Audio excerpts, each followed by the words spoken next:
Hi, good evening. Today I will give you a brief introduction about the making of Indian Constitution.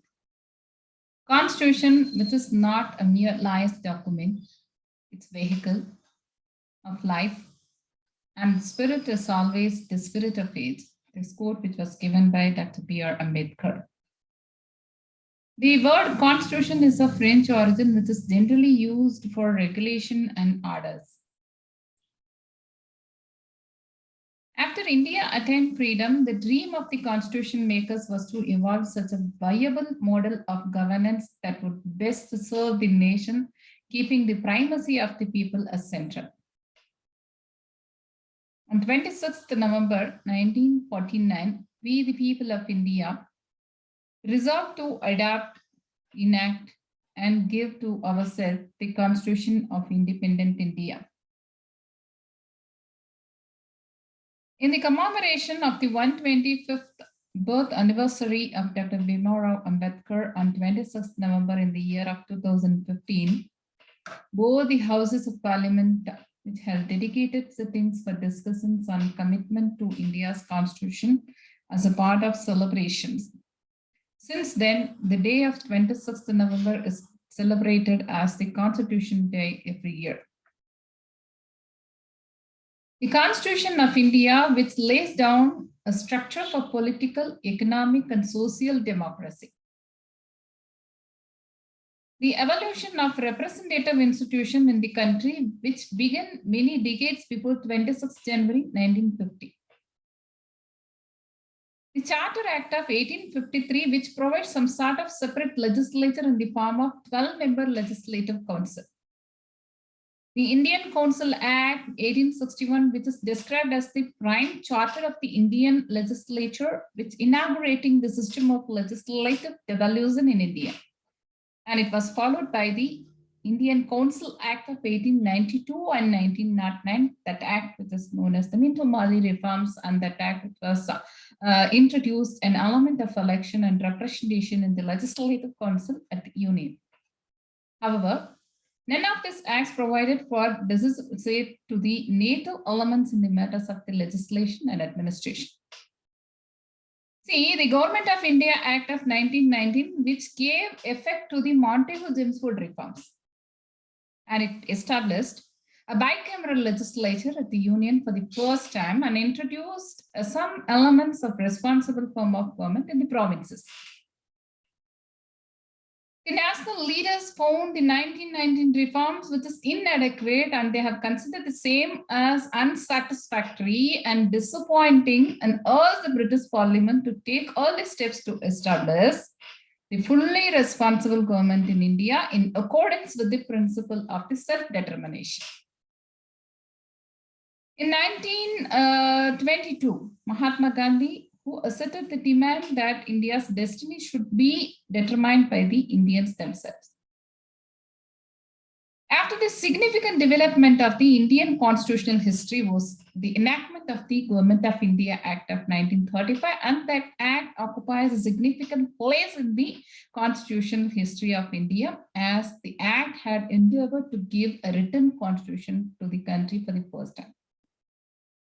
However, the Government of India Act, after the enactment, the central government in India by and large remained what it was under the Act of 1919, since the federal part of the 1935 Act, which never came into operation, only some modification in practice and procedure as necessitated by the introduction of autonomy in the provinces was made.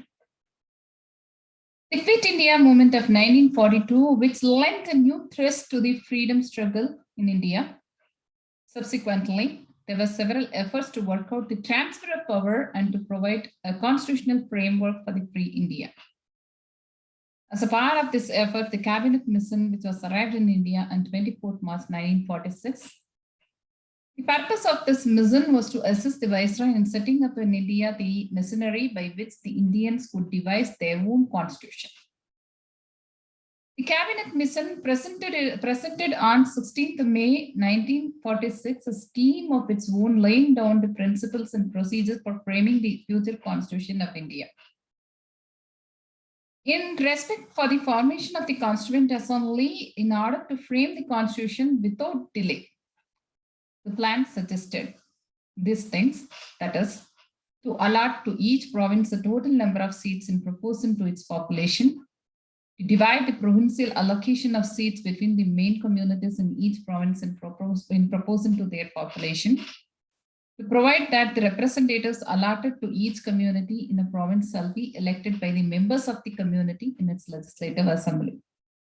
See, under the terms of Cabinet Mission Plan, the members of the Constituent Assembly were selected in July 1946.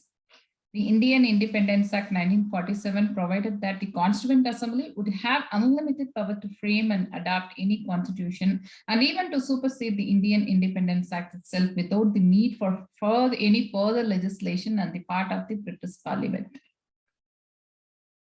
On 29th August 1947, the drafting committee was elected by the Constituent Assembly under the chairmanship of Dr. B.R. Ambedkar for the preparation of draft constitution. The Constituent Assembly was able to complete the monumental task of drafting constitution for independent India with a period of less than 3 years, that is 2 years, 11 months, and 17 days to be exact. They have produced a fine document handwritten in 90,000 words. On 26th November 1949, it could be proudly declared on behalf of the people of India that we do hereby adopt, enact, and give to ourselves the Constitution. In this Constitution, 284 members actually, appended their signature to the Constitution, was finally passed. The original Constitution, it contained a preamble, 395 articles, and 8 schedule. The provision relating to citizenship, elections, provisional parliament, temporary and transitional provision were given immediate effect. The rest of the Constitution of India, which came into force on 26 January 1950, on that day, the Constituent Assembly, which ceased to exist, transforming themselves into the provisional parliament of India, until a new parliament which was constituted in the year 1952.